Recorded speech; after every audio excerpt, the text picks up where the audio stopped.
So I'm sure you guys are wondering why you're here tonight. We're here to talk about the town's digital equity plan. Yanko's going to kick us off here and talk about the role of the town and how the Berkshire Regional Planning Commission has helped with the plan. All right, so I'm Yanko Tomasik. I'm the town planner for the town of Dalton, and we were contracted with BRPC to write a digital equity plan about a year ago. And first of all, I would like to thank Kelly and Dorn for letting us use the senior center. Really appreciate that. Thank you for DCTV for being here, and also thank you to everyone who's attended this meeting. We do really appreciate you here, and we would love to hear your feedback. I would like to ask you guys if you could please introduce yourself, your name, and the organization that you're from. Or if you're just a town resident. Or if you're a resident, that as well. I'm Louise Frankenberg, a town resident. Paula St. Dennis, town resident. Ron Sanders from RB Electronics and also a town resident. Doran Middlebrook, Dalton Council on Aging, the Dalton Housing Authority, and a resident. Thank you. Yeah, and this is Wylie Goodman. She is the Senior Economic Development Planner at the Berkshire Regional Planning Commission. She's been helping me with this project. Wylie kind of started this project with the team about a year ago. I came in with BRPC in January, and I kind of took it over from there to help them out with it. I'm an Economic Development Associate, so a few steps below Wylie, but we're working on it. Oops. And Wylie, do you want to introduce? Hi everyone. So again, my name is Wylie Goodman, Senior Economic Development Planner for the Berkshire Regional Planning Commission. Does everyone know what the Berkshire Regional Planning Commission is and what we do? I always like to ask that question because not everyone does.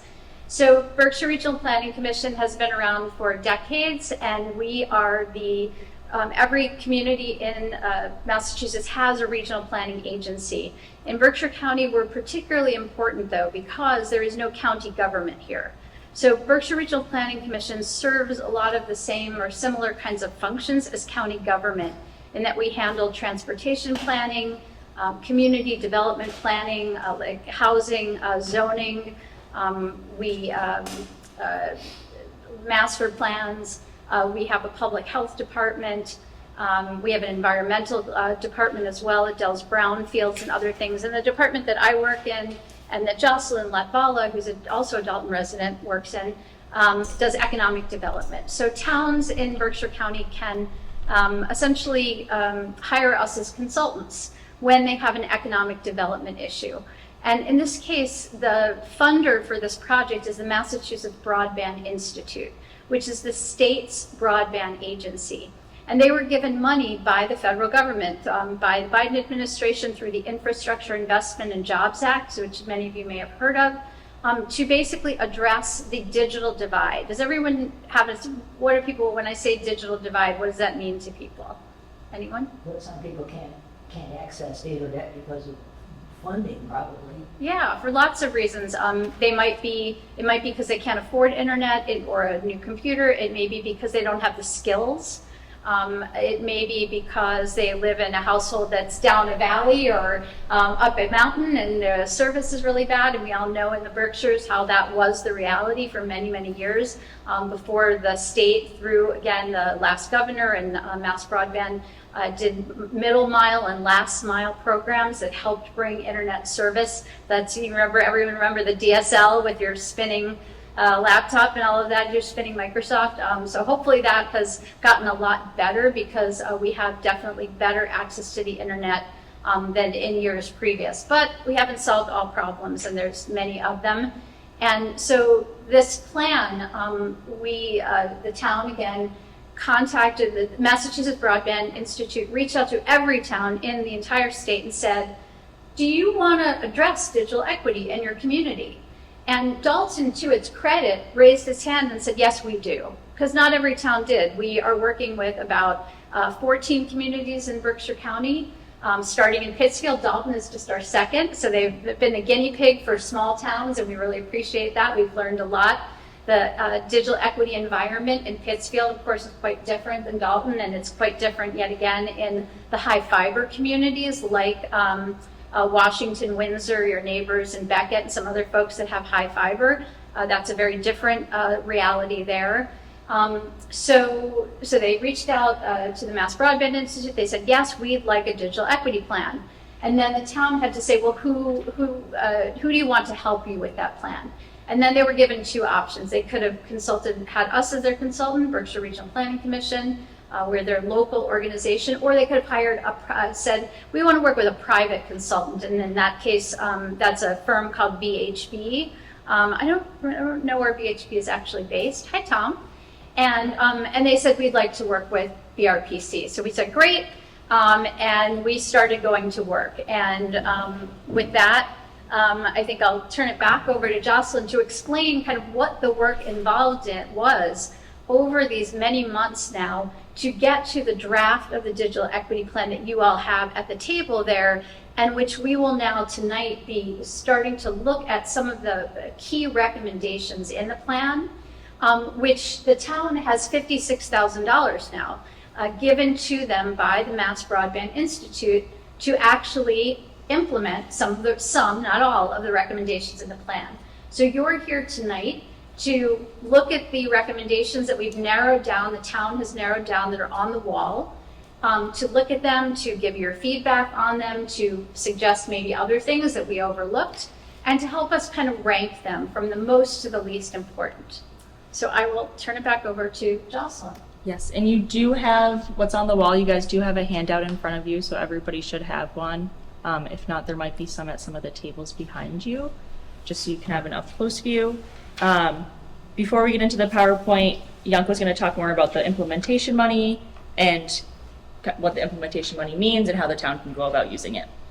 Yeah, so through participating in this program, Dalton has reserved about $56,603, could be up to $100,000. That's the number we're working with right now for implementation money. And this money can be used for infrastructure, improved internet access, digital literacy classes, device distribution, and skills and training to help close the digital divide.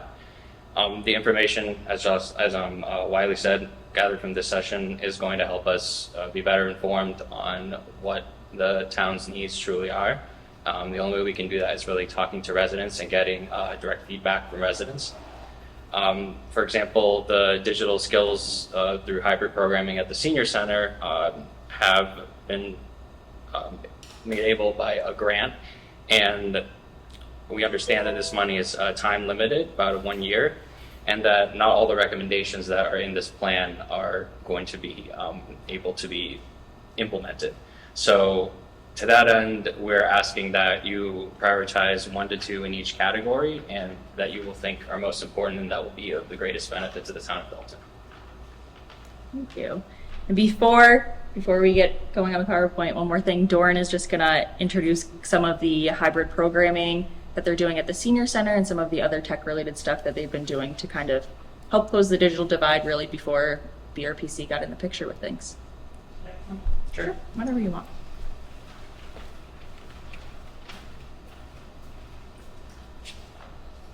Thank you. So here at the Senior Center, we were able to get an Executive Office of Elder Affairs grant separate and above from this program here. So with that money, we are doing some of similar work. So we're working together so that we're not duplicating, but kind of complementing each other's grants. We have been able to purchase 8 laptops, which are available for in-use house for seniors. Also, we're developing a loan program for those computers, for those that might need computers that just can't afford it. And then they get a taste of what they might like, and then they can maybe get something down the road for themselves. We are offering hybrid programming so that we can bring access to our programs to those at home. A couple of examples are some guided conversations. We're having aging and ageism is a conversation. Trust in our elections, and for something more fun, we're having a master gardener come teach us how to plan their spring gardens. So we're doing a little education as well as some fun social things, hybrid. We have started offering some computer classes, right from what the power button is all the way to sending emails and participating in the hybrid programming. That's our end goal. We'll get people up to speed so then they can participate with our programs. And with the grant, we were also able to hire through the summer a high school student that has been able to offer some tech tutoring to our seniors, help with computers, their smartphones, smartwatches, tablets, and that sort of thing. So, Awesome. all right. Thank you, Doran. Thank you. So now we're going to go through the PowerPoint. The PowerPoint kind of just highlights the plan as a whole, so it goes through it fairly quickly because the plan is almost like 90 pages, I believe. One thing that we're really going to touch on throughout this PowerPoint is going over the covered populations, which is one thing that needed to be addressed through this digital equity plan. So covered populations are seniors, which is usually people 60 or over, people with disabilities, veterans, households with incomes below 150% of the poverty, English language learners, the LGBTQIA plus community, incarcerated individuals, and rural folks, which is all of Dalton. And then, so what is digital equity? So digital equity is help bridging the gap called the digital divide. So it's just ensuring that folks who need affordable, reliable internet and the devices and skills that they need to access the internet to its fullest potential is there, and that we're helping bridge that gap. On the other side of the digital divide, it's things like civic engagement. So that could mean more people showing up to a meeting like this if they are on Facebook and see it posted to Facebook. It means access to food, transportation, housing, childcare, health, including telehealth appointments. And some focus groups that I did, I also realized that it was a form of communication for people through translation services, and GPS to get around, because we live in a rural community. Not everybody knows how to get from here to Great Barrington, and etc. So some of the covered populations in Dalton, you can go over some of the numbers here. Again, it's all throughout the plan. Some things to highlight is that Dalton has a pretty significant veteran population, along with people aged 60 and over. That makes up about 33% of the population as a whole. We know from doing a lot of this work that Dalton has a very low minority population in terms of the BIPOC community, so it's really focusing on a lot of older folks, and especially folks in more of the rural parts of Dalton who may not be able to access high-speed internet, whether that's Spectrum saying that they can't get to their road or can't get to their house for whatever reason. And then environmental justice communities, EJ communities. These are people who may experience poverty at higher rates, some diseases such as cancer, heart disease, disabilities. They're in flood-prone areas. Dalton has 3 block groups.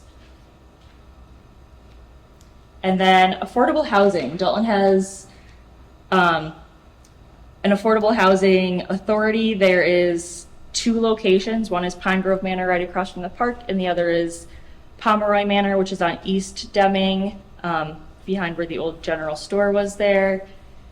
They serve 81 aging residents. That includes people that are disabled, low-income families. Both locations offer a bulk cable subscription, but they do not offer any bulk rates in terms of internet. But there is open Wi-Fi in the community rooms, which is very important. It's open during office hours. I heard from some people in the focus groups that they do utilize this, and even a few years ago, they did have a computer station with a colored printer, which was lovely for residents. They use that all the time. In the affordable housing focus groups, and during this time, this was a lot when we were talking about ACP, so the Affordable Connectivity Program. I don't know if folks know of that, but it was a federal subsidy that gave people $30 off of their internet bill every month. And with that, you also got a $100 stipend that went towards a device. We'll get to that in a second. And then educational attainment. 60% of Dalton residents 25 and older lack a bachelor's degree. So that also speaks to digital equity and the importance of Dalton. So that means that 60% who lack a bachelor's degree, if there's programs in town like Can Code or Tech Goes Home or something, they could be learning how to improve their digital skills to hopefully land them higher paying jobs that could be a job that somebody with a bachelor's degree has. And then if they have more money, they're hopefully putting more money into your local economy and boosting the local economy. This is devices used to connect to the internet, and these two graphs are directly from a survey that we had residents fill out. This isn't necessarily from the American Community Census data. So I think one of the most important graphs to note is how much would you be able to pay for a large screen device? Large screen devices, we're talking about tablets, laptops, desktop computers. So a majority of people said that they could only afford something that's $0 to $100. And as most of us know, that's not a device that's very reliable or is going to last somebody a long time. And I would be hard pressed to even find a laptop that's $100. And then to that note, this graph is also from the survey data, and it's devices used most to connect to the internet. So as you can see, a majority of the people use their cell phone most to connect to the internet, along with some other devices. So that could mean like they have a laptop or a tablet at home, but that means most of the time they're using their cell phone. And then these 19 people only use their cell phone to connect to the internet. And this is a problem because if you have a disability like seeing or hearing, sometimes a phone, you can't get all that you need out of it. You can't necessarily always do a telehealth appointment on your cell phone. I know when we just did the bead challenge, one of the problems was you couldn't do a speed test from your phone. So anybody who participated in that needed a large screen device at home, which was a huge barrier for people.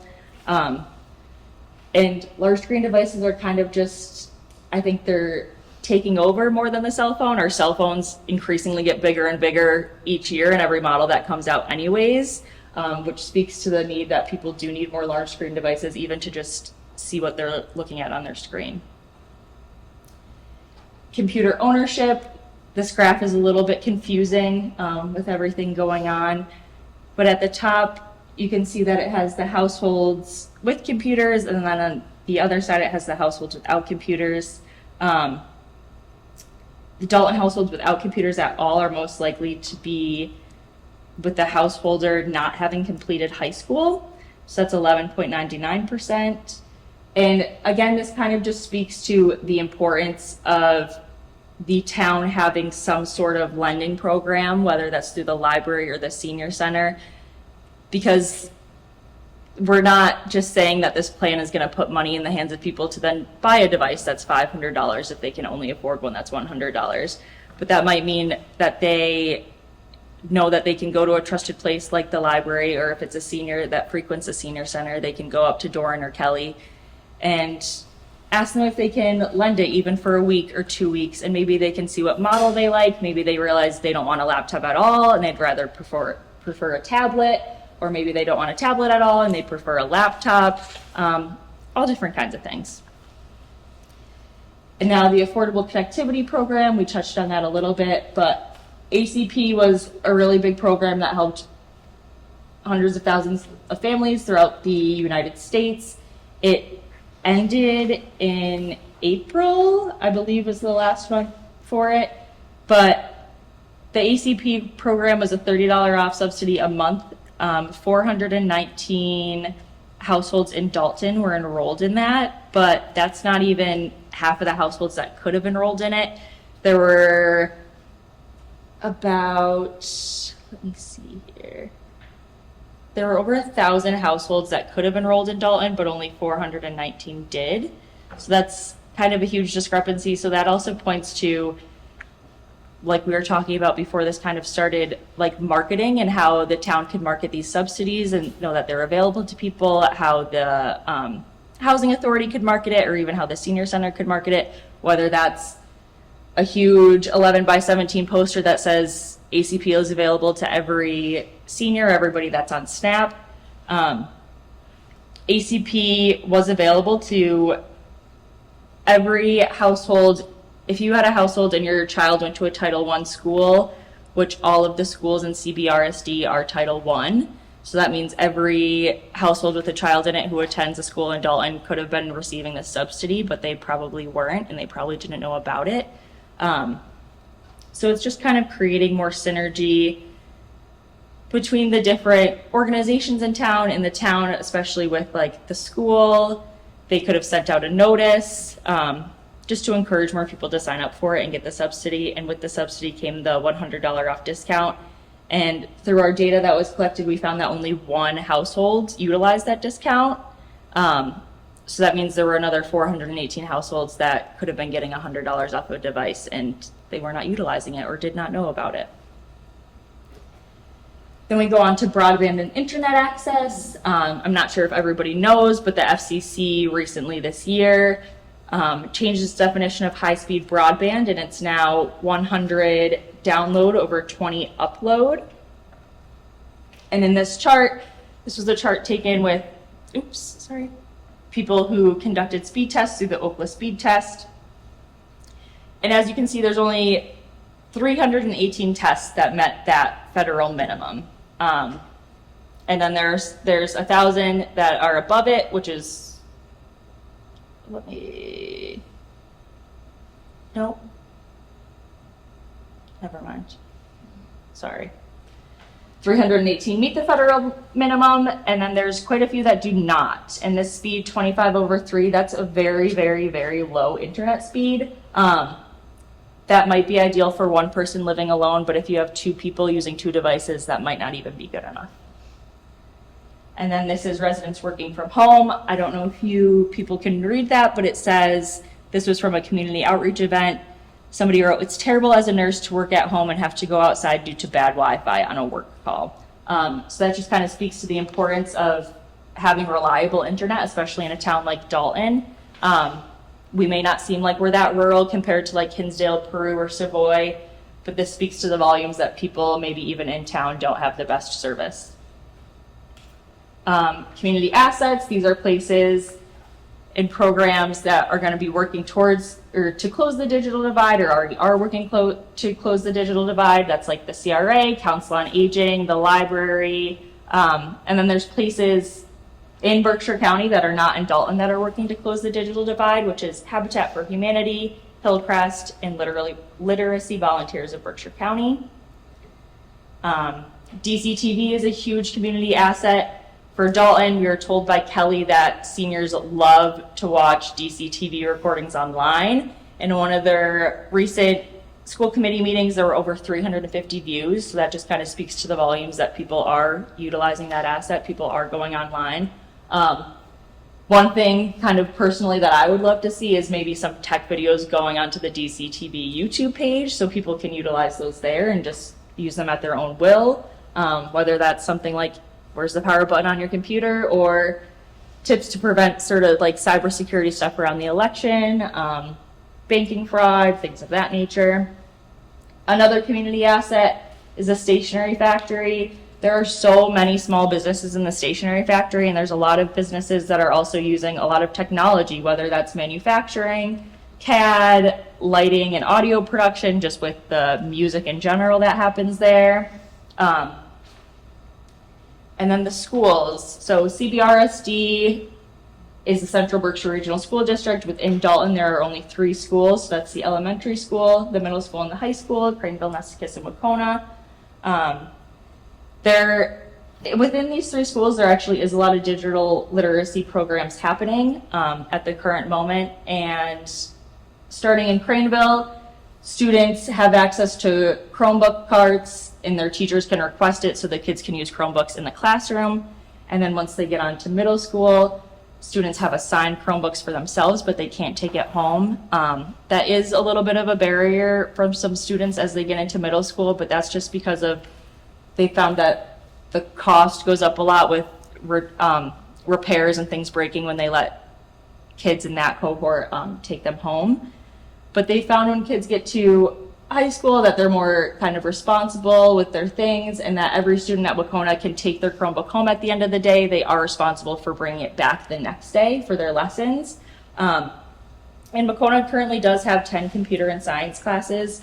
One of the problems with one of their classes is funding. Like in their computer repair class, they always have a wait list for it, but they only have enough funding to get around 8 to 10 kits a year.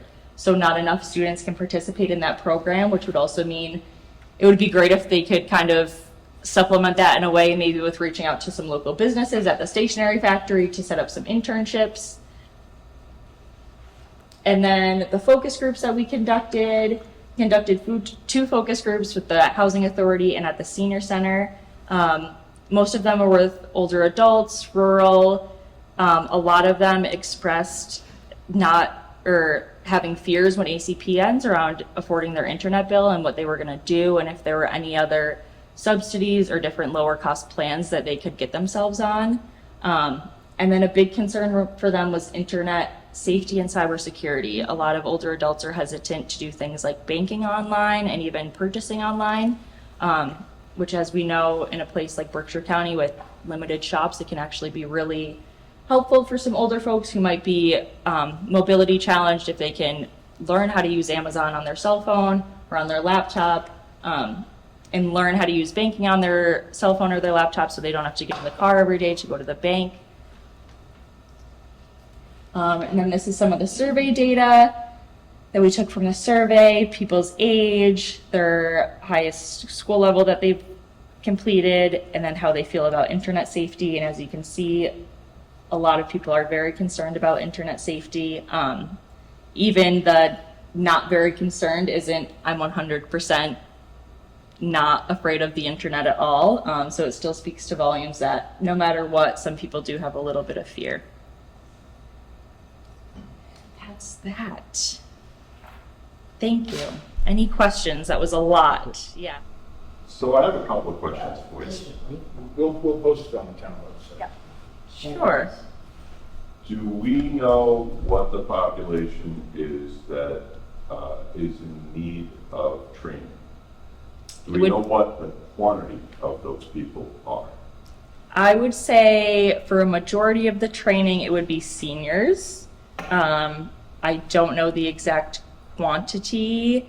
I know Kelly had mentioned that you guys maybe had a wait list for your second round of Yeah, we offered computer the first classes? class to 6 residents, and we had a wait list of another 10 to 15, so there's And the interest. demographic is mostly senior. Yes. I think For here, I mean, yeah, I'm sure Yeah, I would say if you younger can, people are reaching out at the CRA. I It sus- tends to be the, I suspect, as you covered, that the schools are introducing Chromebooks, and they are now in use. So you've got grandchildren and children that have exposure to Chromebooks. They're going home. They've got the grandparents. There is a resource there. what I could, if you don't mind, sorry to interrupt, I just want to add this, is that, and I say this as someone who hires people, is that Chromebooks, really only expose youth to the Google environment. We still get a lot of people coming in, even college. I mean, I've had students from UMass Amherst come and intern with us. They're still learning how to use Excel, how to use Microsoft Office. They may not be exposed to the Adobe suite. And so the Chromebooks are like great to a point. But there is a ton of training still that I think, again, and given what Jocelyn was saying about the fact that there's a high percent of residents who don't have a bachelor's degree, I think we can assume that there's a big, there's an adult population who is, again, as you can see here tonight, is hard to engage, who, and we know this because we're working in Pittsfield at Second Street Second Chances with people who are formerly incarcerated, who are getting trained for the first time through some programs that we have access to. And it's like the light bulb is going off and they're realizing, the skills that they could have with, again, with guidance. The biggest problem that you have is the price point that you're working with. You've got a large population spread out over Berkshire County, a limited amount of funds to work with, and a price point to get the resources in these people's hands. The Chromebook market is the $100 market and under. The Microsoft market, $150 without even trying.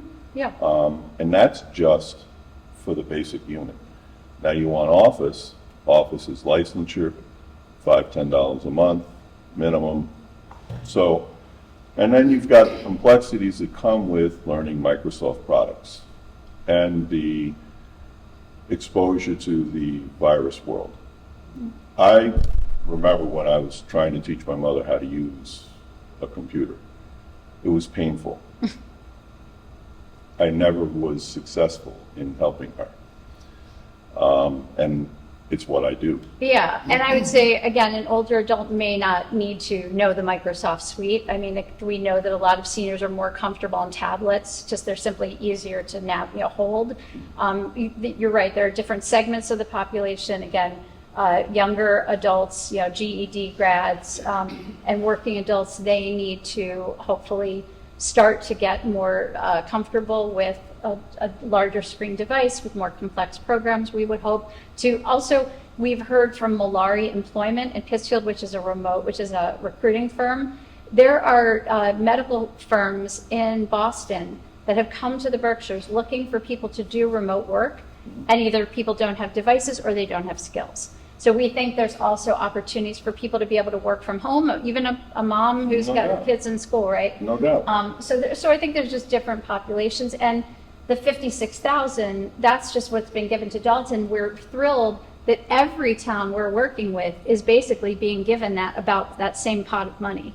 So these 14 to 16 towns that we're working with, they are all getting about $50,000, which is terrific, that they're not downsizing because you're a rural town, you only need 10,000. No, they're giving MBI through this implementation grant is pretty much giving every small town about that same chunk of change to work with. So that's very encouraging. I'll stop it only to say that I know for tonight, we are not going to be able to fix the spectrum monopoly problem. I want to be super clear about that. Oh, I know. However, there's some good news in that I did get through the news today, through Congress, that they are looking to reinstate the ACP program. So we do hope that benefit could come back. That's number one, everyone should vote. Two is the town can advocate, again, with MBI and with other towns in the Berkshires, to address one of the highest costs. One of the reasons that we have monopolization here is something called the make-ready work. And the make-ready work is the cost of touching the utility poles that are required to start the process of any kind of municipal broadband or things like that, or even just to bring in other competition through public-private partnerships. The cost of the make-ready work to get permission from everyone else who is on the poles is cost prohibitive. And that is advocacy that you all can do as residents, as citizens in Massachusetts, that the town can do in partnership with other towns, is to advocate to the state legislature and the governor to try to address the cost, bring down the cost of the make-ready work. Even if they bring back the ACP program, I can tell you from my own experience and other experiences, you cannot get through them to be qualified. So So the problem is, it's not the program. It's getting through to, right, totally agree with you.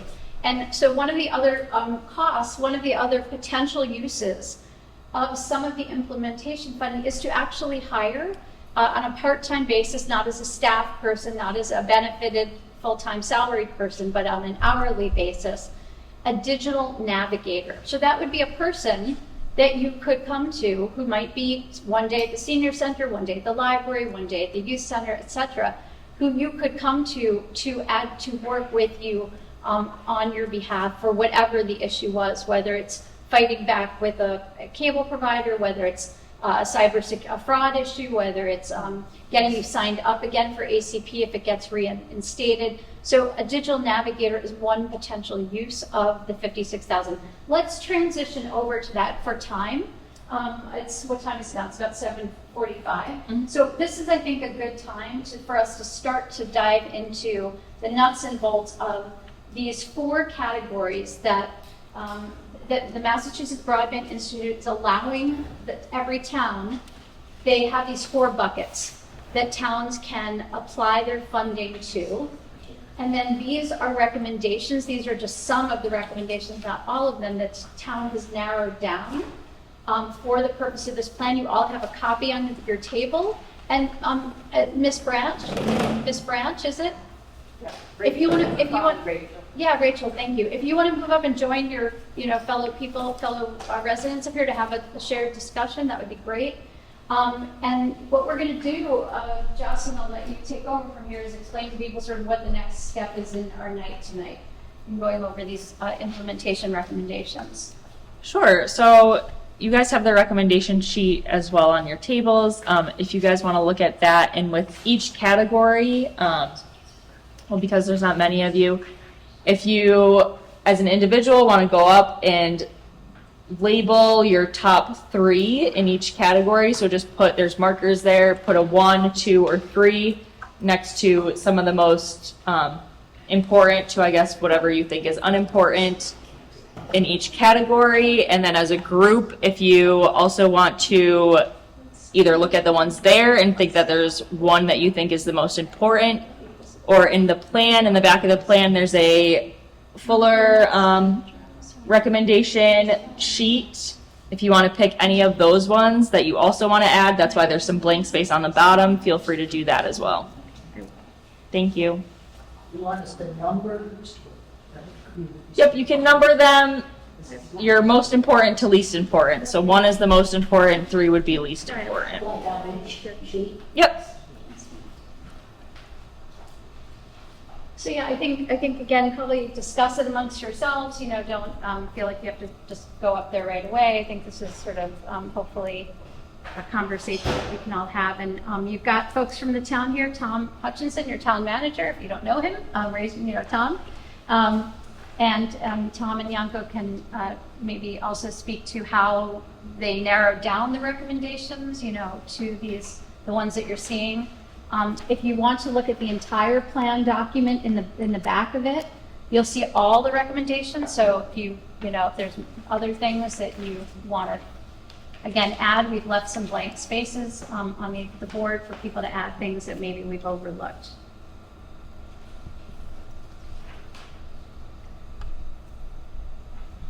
I guess what we need some basic literacy classes, especially for the older folks who grew up without any digital classes in school. I mean, I had trouble persuading my kids to take any computer classes, and they're now in their 50s. So,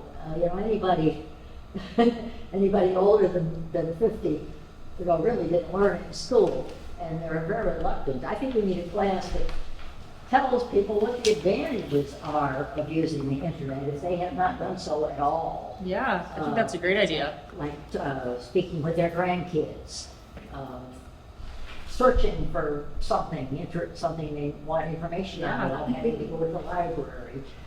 Really basic classes is, why do you want to use the internet? Why would you want a computer? Some really basic stuff. I agree. It is very hard to convince people. It is. And we somehow have to, at the senior center, we have to combine it with something else, so that you can see, people don't come unless there's something else happening too.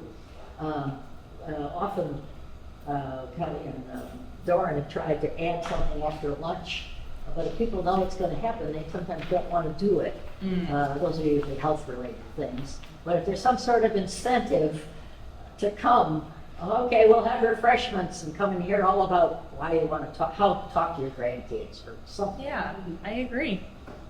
There are definitely a lot of benefits to being connected. So one benefit that some programs do is they actually reward people who complete a certain number of classes with a device. So that is something that potentially could get people to, yeah. The tablet seems to be very popular among the people I see at the senior center. Yeah. They don't want a whole computer, but they need something bigger than a phone. Yeah, so we could do something where if you take a certain number of classes, then you get a tablet at the end of it, possibly. That'd be pretty cool. Robbery. How many times can you take the class? All my stuff is Apple. If you want a good iPad, that's what you need. Good tablet. Is there internet at Pine Grove? There is internet, correct? At Pine Grove Manor? At Pine Grove Manor, It's right, it's available.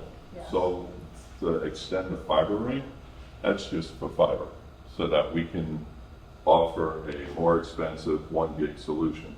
That's what I know to be fiber. So you can get 1 gig with Spectrum, or you can try to get a fiber leg brought over so you can pay more for 1 gig, because that's what happens. It's not cheaper. But I mean, if it's there, so I don't know why it's needed. That's why I'm asking. Is there a way to get fiber elsewhere in town where it isn't? Well, I think the idea with that is the fiber line runs right, Where it goes. right past it anyways, so Right it down the would, road across the street. So bring a tap over is what somebody's asking for. yeah. You can get a tap over, but they're gonna charge you for it, so you still got a gig. I'm just, So. Where so does the line go? The fiber line? I think those are messages regarding the affordable housing grant that we're done, that we're talking I about. look at a solution as a solution, not an expenditure that gets you nowhere. That's why I'm asking. Does it just go down Main Street? Where's the fiber going? I honestly don't know. I don't know where exact route is. It's a loop, Main Street, Yanko and Tom might know more of the route. Wylie, High Street, yeah. around the It's middle, all virtual Like bullet. Green Hill and, but it doesn't get out to us at the other end of the. no, yes, let's go that loop around this, that right. So one of the other grant programs that the Massachusetts Broadband Institute, in partnership with MAPC, which is the Boston's planning commission like us, is actually a specific program to wire affordable housing projects and provide folks with free internet. So if we scroll down, you can kind of learn. So Pittsfield has applied for this. So this is a program that we would encourage Dalton, separate from these implementation. I mean, it's sort of in parallel. It's not, they're not going to use the 56,000 for this, but we would encourage them to apply for this apartment Wi-Fi program. Yeah. Sure. I'm not sure what round, they've had a 1 or 2 rounds of funding, I think. I'm not sure what the next round is going to be, but. I have a question. Would that also include beyond apartment, condominiums? It depends on the income of the people who live there. So the apartment Wi-Fi is focused on low-income folks right now. Yeah. But I imagine it would be available if it's in the building. I mean, it's a long building, right? Those buildings are just all common. No, my place is small. Okay. Different property. I think you're talking about different property. Okay, okay.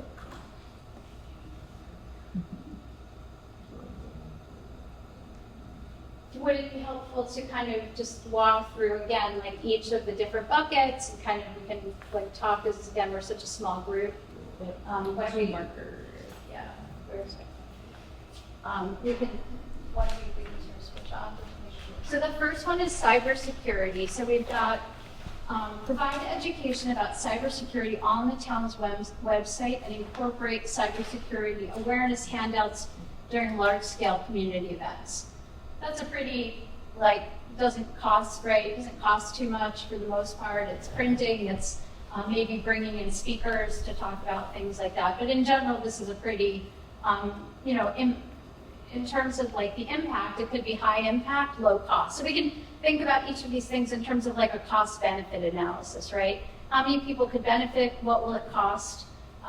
Is it the best use, again, of this $56,000? We also need to publicize the use of the town website. I'm the one that started it, and I ran it for 12 years before turning it over to someone else. Yeah. And just getting people aware of the Yeah. website is a problem.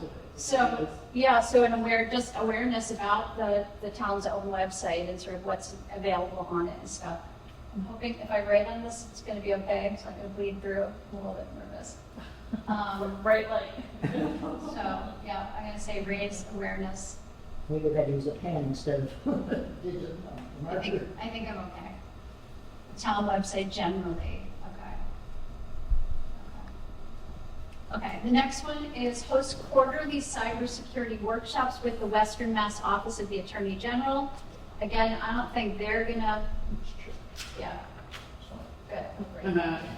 I don't think they're gonna charge the town anything to come in and do these kind of workshops. But, you know, again, to your point, like where should they be held and in collaboration with what kind of community events, like for people to really take advantage of it? What are people's, putting costs aside, because I don't think this would cost anything.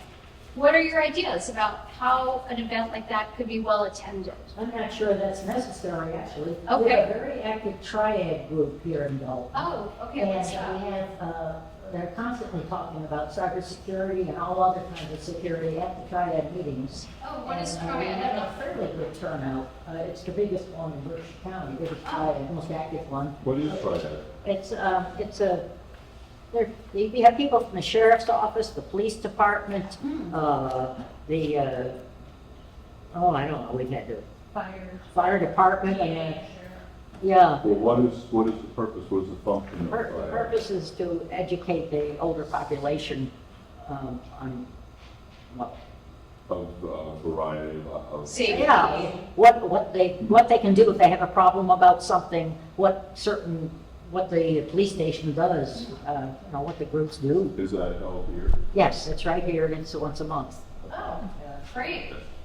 Fabulous. Okay, so it sounds like we could rewrite this to say incorporate cybersecurity information in collaboration with these once a month triads. Yeah. Love it. Okay. Invite, again, cybersecurity presenters to offer online, in-person, or hybrid programs, again, for That's the the same. same thing. And incorporate cybersecurity awareness into a locally produced digital literacy and skills program. So this is an interesting one. When we started doing this work, we became more aware of DCTV and the potential, again, to really maximize this asset that you have, this community asset, by having people produce shows, having it be a really vibrant, active place where teenagers, older people, other people could actually be learning how to produce shows, putting on shows, putting out information on a regular basis. And when I saw, we together saw that one meeting had 300 something views on YouTube, I was like, oh my God, that's amazing.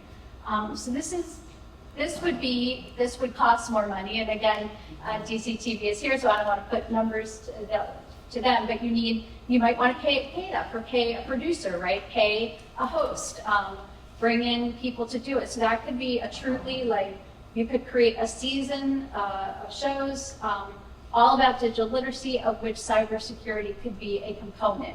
And we could use some of the money to actually, do a well-produced show with, with bring in our local employers to talk about jobs in, also to educate people about jobs in computer fields. What does it take to be a refurber? We could come out with a camera and come on site to your company, come on site to Crane and look at people using CAD, or go to the stationery factory where there's people who are lighting operators and audio engineers. All of that involves computers.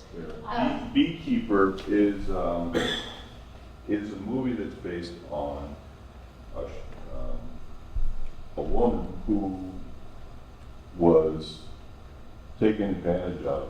She clicked on something inadvertently, got what looked to be a notification from a company that was monitoring her system for an antivirus software. They took her for $3 million. She was managing a pension fund. She was a retired teacher. She was retiring, managing a pension fund. And she killed herself over it.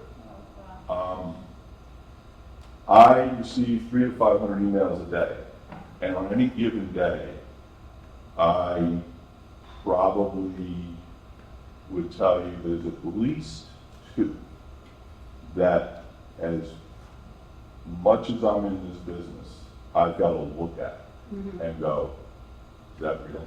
Yeah. And I know how to look. That's the biggest fear, is that we're opening up the door to a bunch of people that don't know anything. And they're going to be taken advantage of. So the enthusiasm is great, but there's a big reason to be concerned. Yeah. Some of it is the most basic thing, not actually looking to see who actually sent that email. They're pretending to be, I don't know, Netflix or somebody, but when you look at it, it's Netflix definitely not. or your bank, Right, Wylie, Berkshire Bank, Yeah. Bank of America, notifications from them, Sure. Citibank, Yeah. Target. I mean, And I was right, actually, right. And I'm only talking about the common ones right now, right? But you know what I'm speaking of. It's tough. It's scary. Yeah, and actually, I have to say, I was surprised as I got into this work that you would think that seniors would be the most vulnerable population. They're actually not. They're the second highest. The first highest is actually young people in that sort of 18 to 25. Seniors lose the most money, which is interesting. But that younger generation who you think would be our digital natives, They don't care. they actually are the most susceptible reckless. to fraud. Yeah. But seniors lose the most money. So it obviously this, I think again, a lot of this is thinking, we all know that this is needed, and the question becomes how to deliver it. You know, again, you need to often, I think what I'm learning from tonight too, is you gotta meet people where they are. You gotta go to River Run, you gotta go to Pine Grove Manor, you gotta go to the high school, you gotta go to the senior center. If you ask people to come to a place that is not where they typically go, you may not get them. So I think that a lot of the programming that we're kind of thinking about, it has to be done, it has to be mobile, it has to be able to go to where people are and meet them at the time of day, or that they're, you know, are they a mom that works during the day and, you know, or they are a senior that's home all day, we don't know. I'm gonna turn it, so why don't you want to piggyback and we'll just keep trading off and kind of talking it through people. Okay. So the next one is internet access and portability. The first recommendation is extend the fiber ring to River Run, Pine Grove Manor, and downtown business area. How do people feel? Well, what kind of access do they have now? Right now they just have regular broadband, so it's Yes, not. but do they have sufficient broadband? Do they need to spend extra effort to extend the fiber to them, or do they have perfectly good broadband already? Well, I guess that would be asking them. I know we just heard from Rachel from River Run. She was saying that she does not have good internet there. And I know like Pine Grove Manor and Pomeroy Manor, they have free internet in their community rooms, but River Run does not advertise that to the residents. So there's a lot of confusion over what Wi-Fi is and what internet is. Yeah. Especially with cellular. People don't really understand what Wi-Fi is, so they're quick to say their internet service is bad. But what they're really saying is that their Wi-Fi is bad. It's really not the internet's fault at all. The chances are the services that's servicing the building is playing fine. It's probably that they don't have they're referred to as access points. Everything that we talk to via Wi-Fi, we connect to an access point, something that's connected to the internet. And if there's one up here and you're on the other end of the building, you could be sitting here, go to the other end of the building, and it's horrible. That's not the internet's fault. It's you need another access point on the other end of the building. And people don't understand that. This is why I was asking whether the actual internet service was adequate at these places. I'm not talking about Wi-Fi. What's happening is it's the backbone, it's the rest of the infrastructure. You can have the best internet come to the building, Of course. but it dies once it leaves this room. And it's not the internet's fault. It's what you build out in a network inside the building. And that's your real issue. It's not fiber or versus non-fiber. I'm a business that runs 1 gig service. They've been trying to sell me fiber forever. I don't need it. I've got 1 gig service. And fiber's gonna offer me 1 gig. So I say no. Well, this is why I was trying to find out. I mean, if they have a decent internet access, then you need to improve their, access points within the building, and more routers. So that's, yeah, so again, there's, just to say this, yes, we can do education around that too, is how to improve your internet service through, and I learned this again myself in doing this program, is I returned Spectrum's router and bought my own. And again, the positioning of where you are in the house relative to your computer, the age of your computer. So we could do a kind of like, again, hand holding with people and in these properties. I think some of it is the cost, again, of internet. So people who got kicked off of the ACP program, they may have gone down to what this woman, Ms. Branch, was talking about, which is this Internet 100, which is, again, a very low quality, slow speed internet service that is also very affordable. It's like $19.99, but you're going to get real slow service and you're not going to be happy with it. And a lot of people don't, they either have no choice because they can't afford the now $90 to $100 a month that would be required.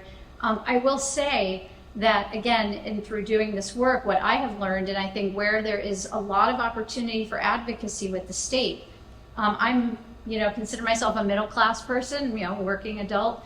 The new definition of broadband from the FCC, which is again 100 download, 20 upload, in order for me as a middle-class person to get that from Spectrum or Charter, I have to actually pay for 500 over 20, because that middle level service is which is what I can afford, which is, I think it's 60 to 70 a month, something like that. That will never get me that 20 upload speed anymore. So in order for me to get the minimum of the new definition of broadband, I am forced to get the second highest speed level after 1 gig, under 1 gig, which is 500 over 20. So we're really trapped, we are a captured audience, and we're all kind of getting by, even middle class folks, with something that is no longer meeting the standard. And again, I think there's a lot of just petitions and advocacy and calling your representatives and things like that could happen to make them aware that you are aware that you are no longer easily at an affordable rate, even as a middle class person, getting that basic level of what we consider now, what the FCC considers high-speed broadband. So I think that's a whole other topic. Why don't we keep going? It's 8:09, so we've got about another hour or so. Install a virtual bulletin board that displays events, meetings, and resources at Pinecliff Park, the Dalton Library, and Dalton Housing Authority properties. Without all the education, you're not going to have anybody looking at it. You have to know all the education first to tell people how to use the computer and what good it is. Otherwise, you're not going to have anybody looking at these bulletin boards. So we don't think it's a good idea in terms of trying to raise awareness about classes and that kind of thing? No? No. In my experience with the housing authority specifically, I made posters and signs, and then they tell me they had no idea what was going on. They just don't go into the community room to look at that sort of thing. So I can't speak to any of that. I'm not, I don't come here, I don't go there, I'm not, so I'm not amongst. I'm hanging around with some of those people, and they're not going to look at the virtual bulletin board. So again, and this is where, again, some of the money could be used to, again, pay people to go to classes, or pay, actually, again, give people stipends to learn and things like that. I never want to underestimate how many barriers and challenges, when you are a person in poverty, everything takes longer, costs more, is more time. If you don't have a car, you got to wait for a bus. If you don't have money for groceries, you're dealing with a WIC or SNAP or other bureaucracy. Again, if your internet is slow and you're trying to apply for a job, imagine how hard that is. So I think that's an important reality, that people get frustrated very easily. And there's also a lot of shame, right? When you don't have the money to do the things for your kid or your family or even yourself that you want to do, but everything starts to feel like a hurdle. It all starts to build up, and that's when people become depressed, they become isolated, they become lonely, and then we see abuse of substances, of drugs, of alcohol. It's a slope, you know. And so I think I know when we first started doing this work, and it was like, okay, you know, get everyone excited about computers and the internet, and it's like, you know, who cares? But the more you get into the subject, the more you realize that, again, a computer is a tool. It is a tool to connect you to other people, to mitigate loneliness. It is a tool to get you connected to a counselor online. It is a tool to better yourself economically and so forth. So this is a ongoing cheerleading that we have to do in this work, is to help people see the connections between something that, again, so many of us take for granted. But once you've seen folks who don't have these skills, and you realize like how there's a lot of shame in admitting that you don't know how to do something in this day and age, we have to do a lot of very high touch work. It's very hand-holding work with people who are not going to on their own walk in the door. That doesn't mean they don't need the help. That's the point. So a lot of this $56,000 could be directed toward that high touch level of guidance that people need to get devices, to get education, to be safe, etc. And then after that, to publicize the availability of free use devices like the ones that you're getting in the senior center. Yep. And the library, and I don't know where else you could get use of free ones in Dalton. Is there anywhere else? Problem with going to public places if you don't know how to use something, it's embarrassing. And then you don't want to do it because you don't want to be embarrassed. Well, like I said, it follows the education. Yeah, completely. Yeah. A lot of people tell us they want one-on-one help. Thank you for saying that, for that very reason. Yeah. No doubt. Is the infrastructure in place? If tomorrow we had a windfall of technology that fell out of the sky, is the infrastructure in place on every road, for every house? And I think you're going to tell me no. To do like fiber to every home kind of thing? Cable, any Cable. form of connectivity. I see a lot of emphasis on fiber while I'm here, but there's more than fiber. So is there an infrastructure already in place? I think cable's pretty much. I mean, the town is 90. That was the BEAD challenge. There are 8 people in town who are not connected via a wire to the internet. Okay. So everyone is well connected then. So really we're talking about they're missing the technology. Yeah. Now, if they don't have the education to use the technology, it's easier to overcome an education if you have the technology. If you don't have it at all, it doesn't matter. You don't have it. If you can't afford it, that's why you don't have it. The rest of it doesn't matter.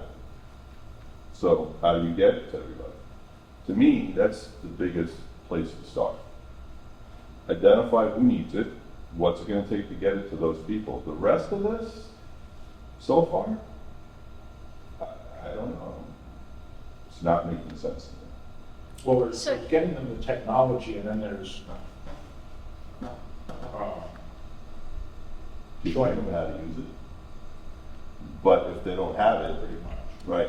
Right. So yeah, that's a key first step. But then, even for some people who have the technology, they're not necessarily using it, or using it well, or not using it securely.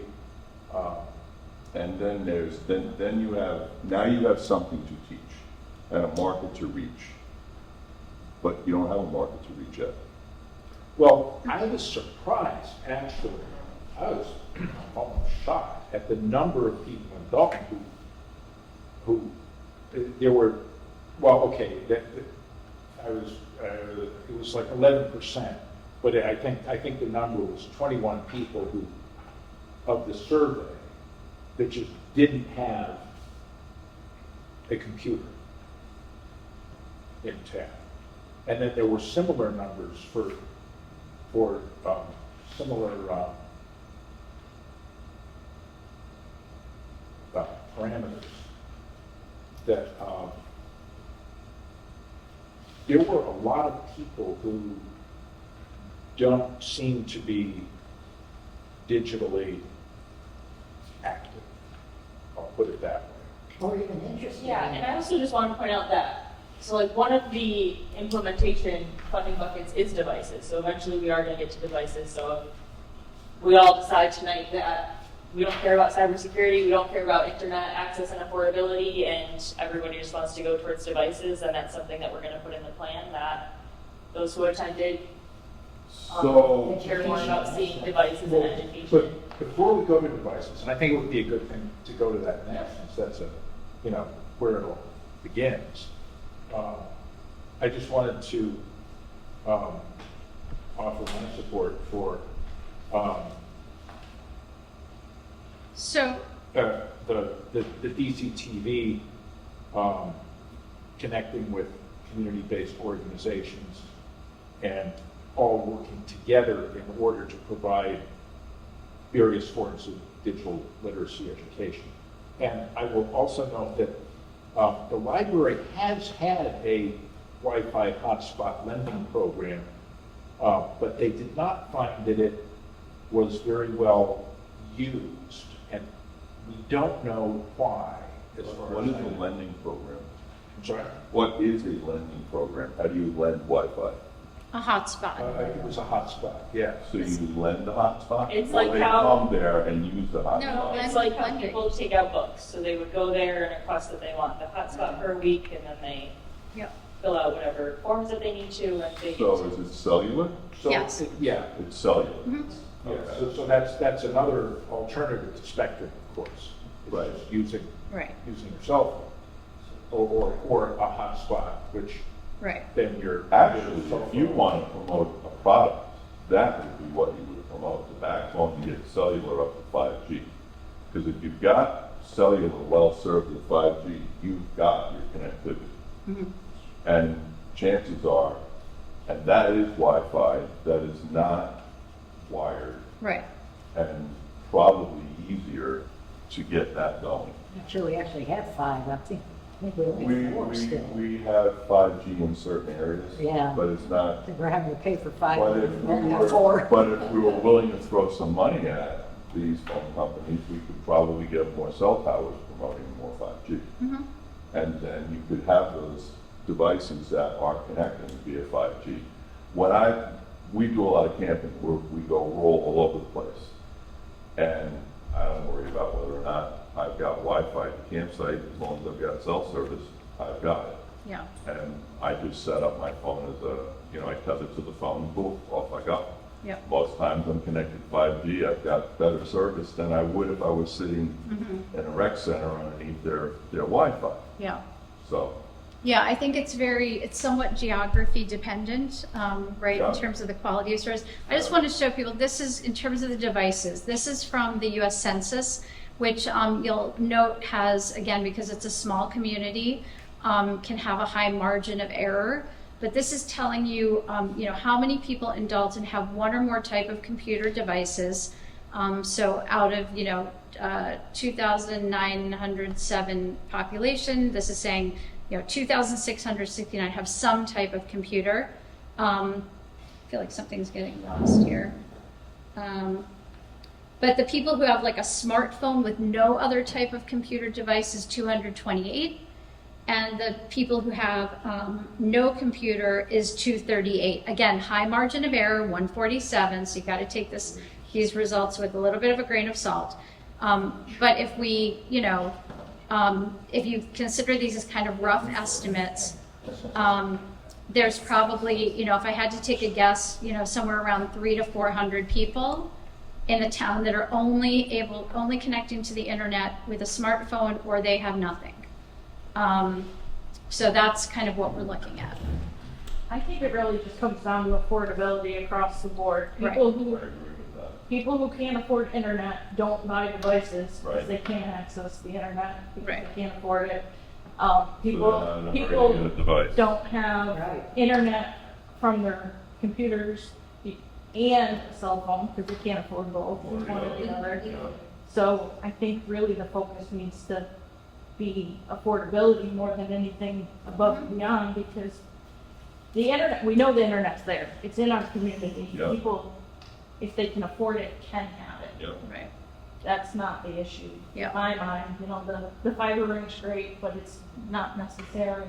No. We just need to figure out how people can Yeah. afford it. And this is, Education on We that. have- Well, yes, that's ultimately down the road, but even that, you don't want the education if you can't afford to have it. You know, do you want it, you don't care to use a computer or know how to use a computer if you can't afford to have one. You know, Yeah, they're tied together. and that's why often, but that's why often tying the take 6 classes and then you get a tablet. Well, that's a You're beautiful idea. connecting learning with a device. You're rewarding people who spend the time learning by giving them their first device in some cases, or a beginner type device. But they This have is, to worry about the price of connecting, the cost of connecting. yeah, I mean, Right, it comes back to that. right, so. It does. So this is why, again, there's things like this apartment Wi-Fi. So for people who live in affordable housing, again, it doesn't address it for everyone, but we would encourage the town to apply for this grant for apartment Wi-Fi, or to look for other sources of funding for that. This is telling you, this is from the MBI recent BEAD challenge, and it's telling you that about 23% of your residents earn less than $35,000 a year. So we can, if we consider those folks as being, you know, the most at risk. Again, I'm not going to do my math off the top of my head here, but 10, what is it? You're a town of what, about 3,000? 1,200 people. Yeah. So about 1,200 people earn less than $35,000 a year. So again, that gives you just a rough guesstimate of the extent of the possible need. So it's not nothing. It's a big number. So on to devices, identify a local, regional, or national computer refurbishing nonprofit or business that is open to donating or providing low-cost large screen devices to local organizations and nonprofits for use by residents who lack them. So in your resource guide, which you're all welcome to take home, there's a whole page on devices and donations. There's a nonprofit that we are trying to recruit out here called Computers for People. They started in New York or New Jersey, but they are starting to do some work in Boston, and we are trying to work with them to get them out here to Berkshire County. You can see here it says apply for a computer, and the way it works is that literally it's a nonprofit or an individual can, we would like people to ideally go through nonprofits. So tells, you know, you can they put in their name and their operating budget, and then they would distribute the computers to individuals who would apply for them. So if you say I'm an individual, you can, how do you want to complete it? It's great. They give you an online form or a printout form. I'll just say online, and let's just see what it looks like. You put in your name, age, race, ethnicity. Do you meet the income requirements, which are, I'd have to, I guess it's not there, I'd have to put it in, but essentially it's low income. And then the computer, I believe, is donated to the individual through a nonprofit that would give it out to people. We are also working with the Alliance for Digital Equity, who also has a request form. So if we go to services, we've been, people can request devices, nonprofits, not individuals. A nonprofit could put in a request today, senior center today, could go to the Alliance's website and say, all right, we know of 10 low-income seniors we serve, we would like 10 tablets. You can put in your service request to them through this form. The problem is it will take a little while. So, because everyone in Western Mass is applying to the Alliance for Digital Equity, which is why we would like to have, again, just like we're talking about monopolization, we would like to have a number of different streams through which we can have devices donated. One might be Computers for People, one might be the Alliance, one might be something else. So we would like to have a supply chain of devices coming from different sources that organizations could start to give out. Either just a worthy individual comes in, they show proof of their income. It could be, okay, great, congratulations, here's your device. Or we could say, you take 6 classes and here's your device, or whatever people decide. So that's kind of where we're at with the device piece. Good. The next one is kind of kind of piggybacks off that one, so we're just glaze over it. And the third one is partner with regional organizations specializing in adaptive technologies and training such as United Cerebral Palsy to ensure residents with disabilities have access to devices suited for their needs. I know at the library right now, when I talked to the librarian, they have very little to zero adaptive technology devices. So that could mean like a wireless mouse if you have a laptop and the touchpad doesn't really work for you for mobility reasons, or that could mean a specialized keyboard so the fonts are bigger, things like that. I want to bring people's attention also, because I was actually looking for a different program I was going to share. It's a program that I'm aware of at a middle school, a private school in New York, in Riverside, up in the Bronx, but it didn't turn up. But actually this program turned up, which is really interesting. This is in New York. It's through the Department of Corrections and Community Supervision. It's a computer repair program, and it teaches students entry-level computer repair technician skills. We have a computer repair company here in Dalton, and we have Second Street Second Chances in Pittsfield that is working with formerly incarcerated people. That is the kind of, we could be building relationships between, we don't have a lot of formerly incarcerated folks, I'll be in Dalton, at least from our research so far. We don't have a lot of people re-entering the community after incarceration. However, we have a company in Dalton, maybe they need people, maybe they can train people, and those people learning skills, again, through a collaboration with Mass Hire or Berkshire Community College, other partners. We love partnerships. If they were able to refurbish more computers, they're paid through, again, a program like this 56,000 or through other programs, they can be getting more devices out into the community possibly. Again, we can pay RBD or some other company to pay them for computers that are being refurbished by people who were formerly incarcerated. So these are the kinds of, like, you know, I love just connecting the dots between populations that need employment, companies who need workers, training, and all sorts of things. I'm going to still look for that middle school program, because I thought it was so great when I found it. We are capable of supporting 1,000. We're capable of supporting 5,000 computers for the area. Right. It's about the price point and the technology.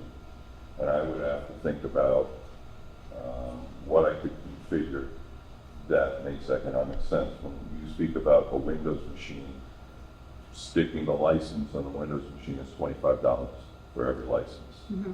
So right out of the gate, If you use Open Office, you don't have to get Microsoft Word. And it may be no, that you can't though, Yeah. because they crack down on that stuff. As soon as so I've already had a tangle with Microsoft. Okay. You know, they don't fool around. As soon as you start downloading licenses, as soon as you start loading operating systems, your IP address, ding, ding. This is why I like Apple.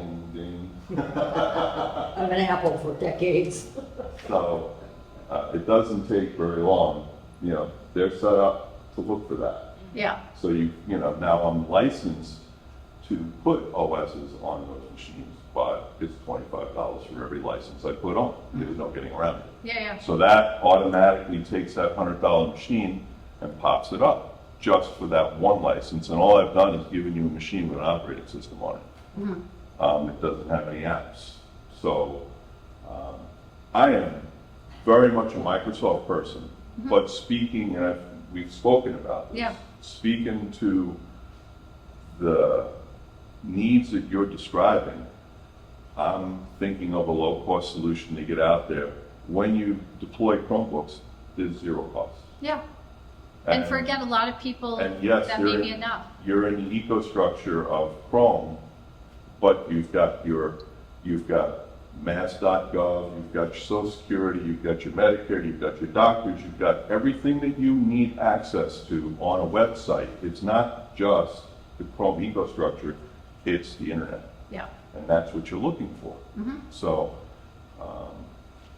yeah, I don't think like you said, I don't think every person, you know, at seniors and everyone needs a Microsoft device. That's absolutely not.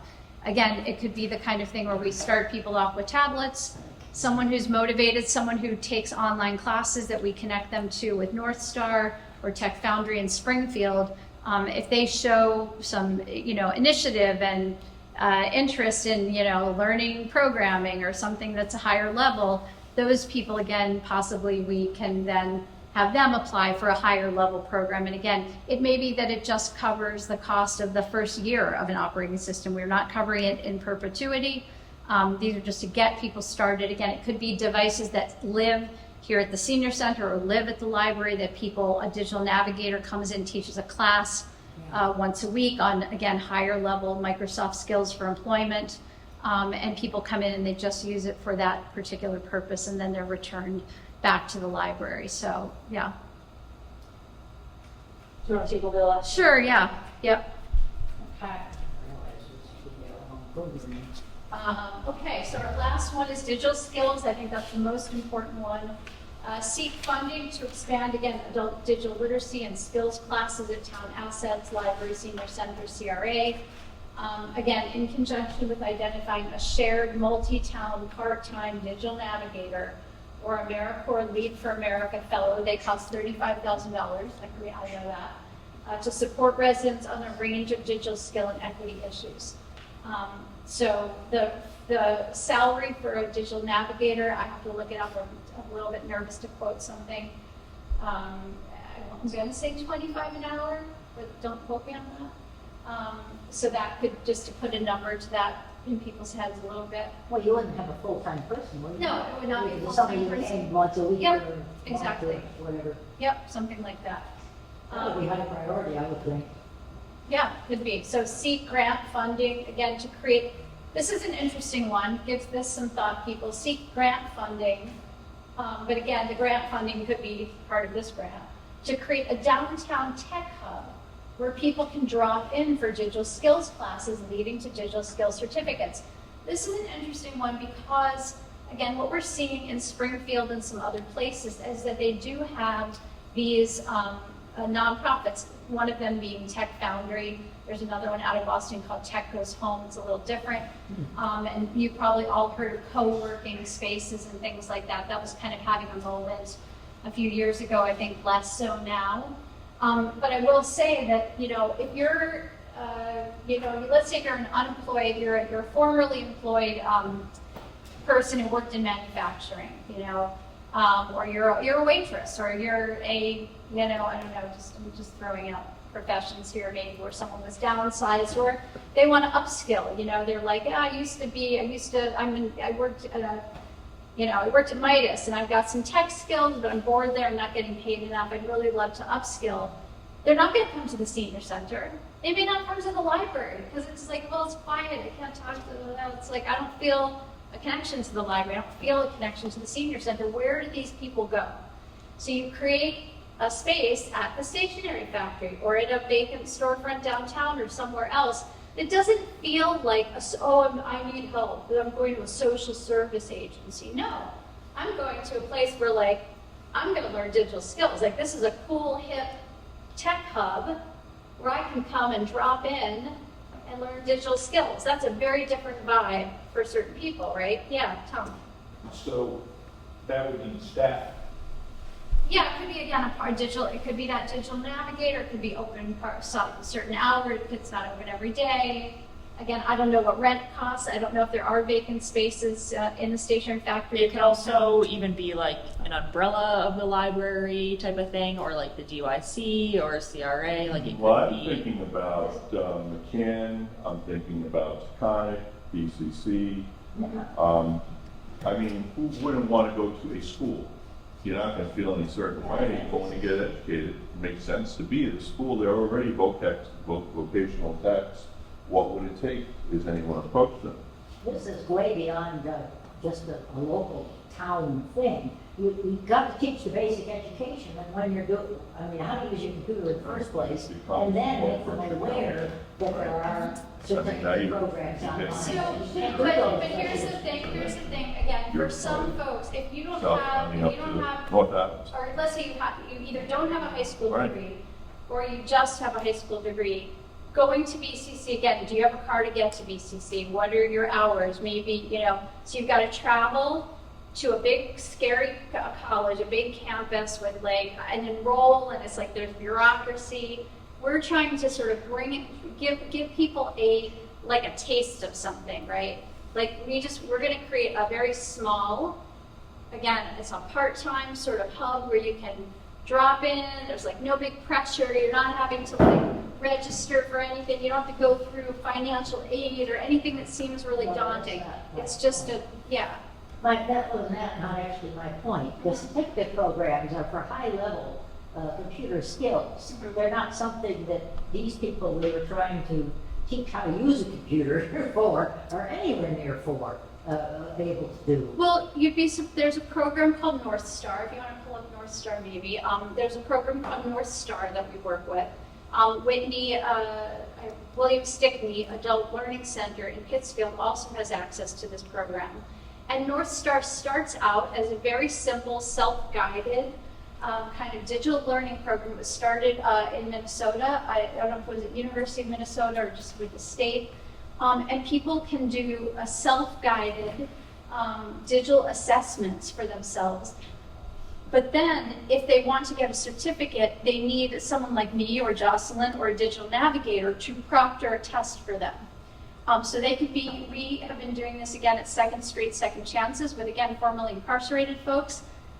I can't tell you again how transformative it is for these people who, we had someone who, again, this is secondhand, I wasn't teaching these classes, someone else was, who they started doing the assessment and they didn't know what the word image was. They knew what the word photograph was, but they didn't know what the word image was. So we had a digital navigator, we had a coach, a tutor there, so that person could raise their hand and be like, hey, I'm not sure I know what that word means, right? And they could do that kind of one-on-one, like very individual sort of handy help. That person now has a certificate in the first basic level of digital skills. We hope they're going to keep going on and get more of these certificates that start to build their confidence. Then they can go to BCC. Then they can go to, something higher level. You're not talking about the real certificates then. You're just talking about some sort of basic, hey, I can use my computer certificate. They do get, if you go into assessments, they actually go into the Microsoft suite at some point. So they're, there's Microsoft, it starts basic, but very quickly, it goes into some higher level stuff. Yeah. Isn't this something that we use a heck of a lot more money than $50,000? This doesn't cost anything. This is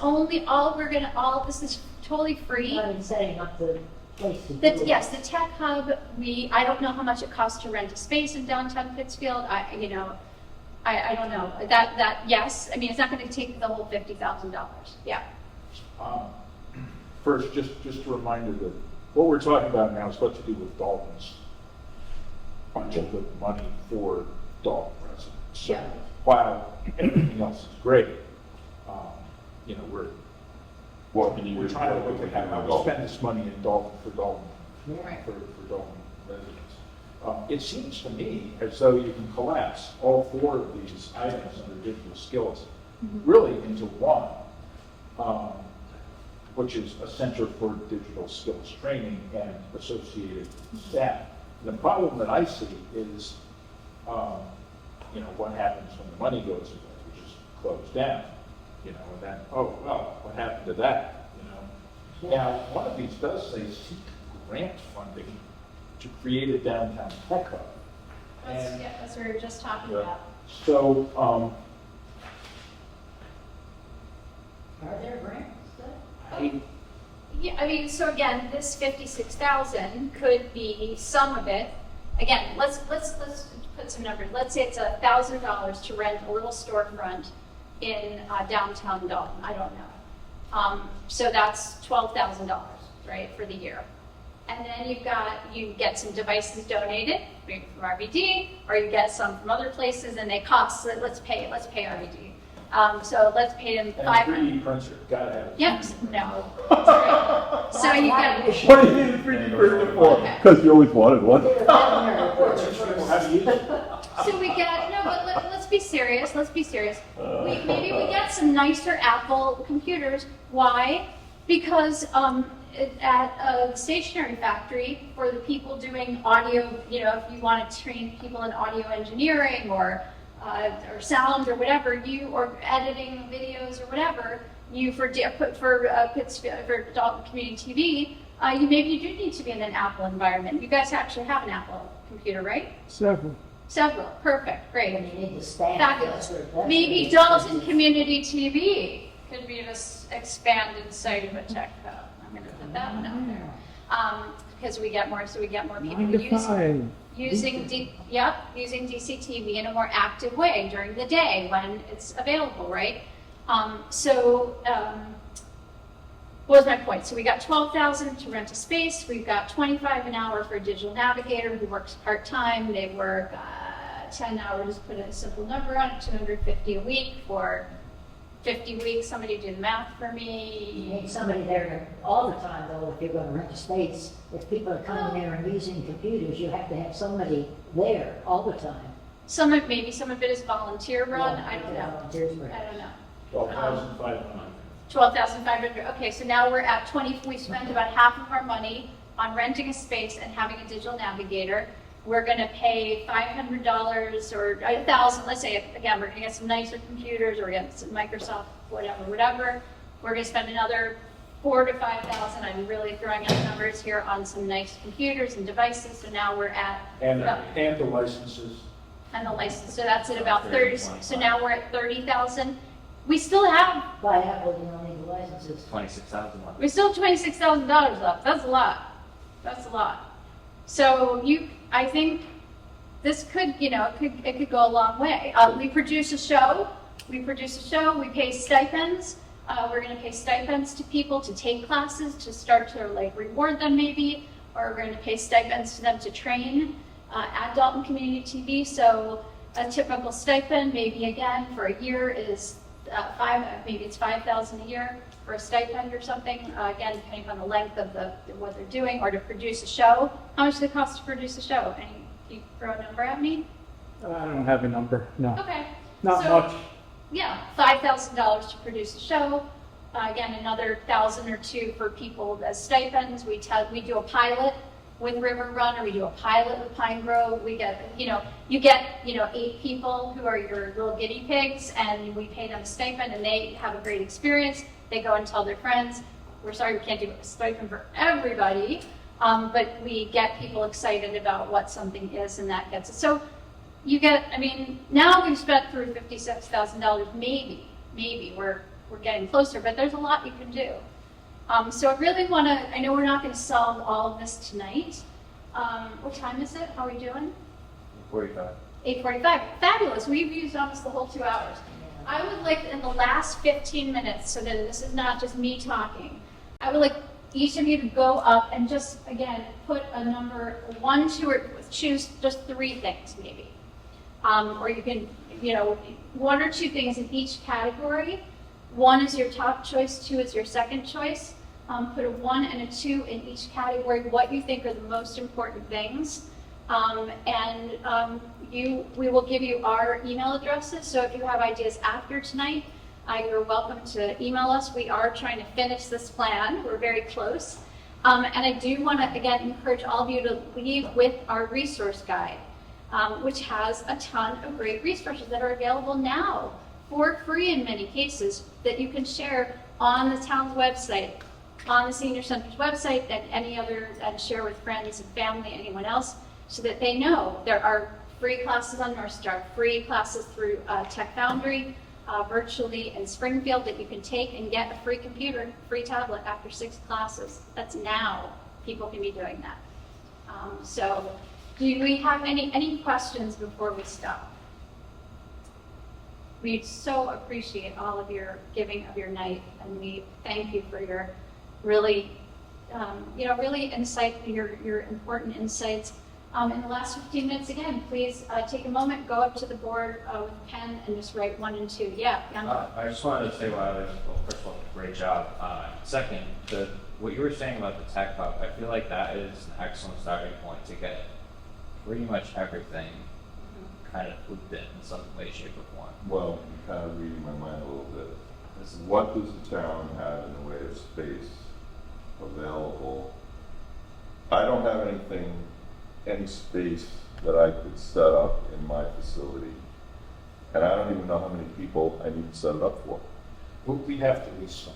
Yeah, what I'm saying is though, is once you do that tech hub, then you can start getting in and get into the digital skills, and you can start teaching about cybersecurity. I mean, hopefully you have internet access to the place already. I'm just taking out granted here, but you know, and then you can distribute devices. You teach digital skills. So actually, I mean, the tech foundry, in my opinion, is the one that stands out to me the most. We get our tech hub. Sorry, regular tech foundry. The tech hub, because that's where all of this can come together and be distributed throughout the community and to those who need it.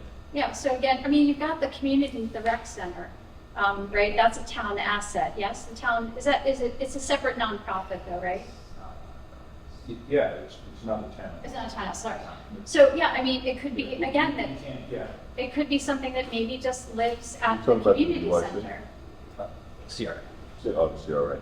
Yeah, I will just You would lease also note with the tech hub thing, if you guys put all the energy and effort into doing that and you only have enough funding for it to last 1 year, then I would maybe also shift to like how Wylie's saying, kind of look for a more sustainable option, whether that's through the library or the CRA or the DYC, because some people might not finish all their classes in a year and you guys are like, well, funding's done, you didn't finish your 6 classes, you were on a waiting list, we're shut down, we're never, yeah, the town's never doing this again, it is what it is. Sounds a lot of work to set all this up, it's only the last year. Exactly, so Well, yeah, just kind of thinking in sustainable ways and kind of seeing how this dollar can stretch. I think, yeah, and I It's think important. it's always, I would never present anything to people as anything more than it's a pilot. It's a pilot, you're testing it out, you're seeing how it goes. In that full plan that you have, that 90-plus page plan, we have also provided the town with recommendations for future funding. That was one of our requirements from the Mass Broadband Institute. So anything that we start, of course, we cannot guarantee that the town will get future funding, but we will be, supporting them as much as we can to do things like the Senior Center did through the Executive Office of Elder Affairs, through AARP is another funder. There's private foundations that fund youth education. There's foundations that fund things for upskilling and reskilling of workers, all sorts of things. So, and again, the town, I don't think the town should ever be thinking about funding as something you do alone. Again, it's in partnership. Could be with the Small Business Administration. They might have something, again, for private businesses to bring in for reskilling workers. Mass Hire, again, is a potential partner. Berkshire Community College, again. So anything, all of this work that we're doing it in 16 towns, 15 towns throughout the county. We, once a month, for anyone who's interested in really staying apprised of all this, once a month there is a monthly call with the Alliance for Digital Equity. We also have a different call. I don't think it's happening every month with just Berkshire County organizations. Anyone who is, wants to, again, stay as an advocate, we really need we need local cheer. You can hear, like, I'm sort of, me and Jocelyn are often the cheerleaders and things. We need community members to become the advocates and cheerleaders for digital equity. Once we deliver this plan to you, we step away. When we deliver the plan, we write up your budget, the town's budget for implementation, and then we go for it, do it. We support you. So we need people like you and everyone who's in the town to keep that enthusiasm and the excitement around this going, otherwise it does die. Yeah. Yes, great ideas. Great job putting it all together, presenting it. Give Jocelyn a really big hand. Great job, Jocelyn. This is the first time. She does not have a planning degree. I have a planning degree, so I learned how to do this. Jocelyn was really thrown into the deep end of the pool, and she's done an amazing job, and I think we all should be real proud of her as a Dalton resident. It's been great to work with her on this. Second, a couple of things we didn't include in the hypothetical budget as we were putting it together. One is oversight of the program. Yeah. So it's going to take, that'll take substantial staff time. 2 is tech support for the tech hub, which is an expensive proposition. You're talking $150 an hour for somebody to troubleshoot, make sure everything's working, put up half a firewall, make sure that's good, you know, run the reports, do the That is diagnostics. a scary proposition. That So is, that's why, again, So- if you, that's why possibly Couple if you more. have it, That'll use up to 26,000. yeah, so if you have it, again, based at the rec center or somewhere where maybe some of that's already in place, and if it's already, It would be extra work. It's out, Yes. you know, it's out, and they don't have any room. We don't have any room. We're talking about leasing anyway. We can always partner with people, but that doesn't usually involve tangible resources. Yeah. So, and Yeah, again, so this I is, think this is also like a bigger conversation that even if we're a part of or not, the town and organizations need to have more synergy and work together. And like, it would be great if somebody from the CRA or DYC was here to straight up say, like, we do have space or we don't have space, because even during the pandemic, they made space for kids to do tutoring online. They didn't necessarily have it, but they made it and they made do, and they did really well. And right now they do offer things like tutoring and online tutoring. So people have the devices there. There are, even if it's not paid people, it's students, it's youth that have the time or are finding the time to Yeah. dedicate to it. Teens Teach Um, Tech, that's another great nonprofit. So I guess my biggest takeaway is just synergy amongst. Yeah, as program delivery, which is a third item that would have to be overseen, created, you know, administered, even if it was volunteers. At the end of the day, the town, you know, the town will have to report back. The money is being given to the town. Yeah, So it is going to, end of the day, be the town's responsibility to report back to NBI on outcomes. Yeah. So that's regardless, that's wherever you distribute the money, you do have, that is gonna be, that's the trade-off. Now, there is money for staff capacity, so there is some money that could be put toward, you know, staff time, I believe, to kind of help with this oversight. That's a conversation we can have with NBI. But yes, it's ultimately the town's job is going to have to report back on outcomes after the year. Yeah. I think the outsourced tech support, you teach you basic introduction to computer, and you find a backbone to outsource, because teaching is its own entity, its own field. yeah. And then trying to support, especially the seniors, with all of the times they're gonna break machines, and you know that's gonna be. The phone calls are gonna be nonstop. You're not gonna have any one or two people that you're gonna bring into this environment who are gonna be willing to take tech calls at 9, 10, 11 at night. So this would be just for the hours of some tech hub's operation. But if we could outsource, you know, I'll teach you your basic, and if you have a problem, you call this number. That might be a way to alleviate the burden of that expense on the town. So that already exists through AARP.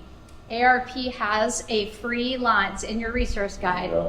They have a number where people can call with questions.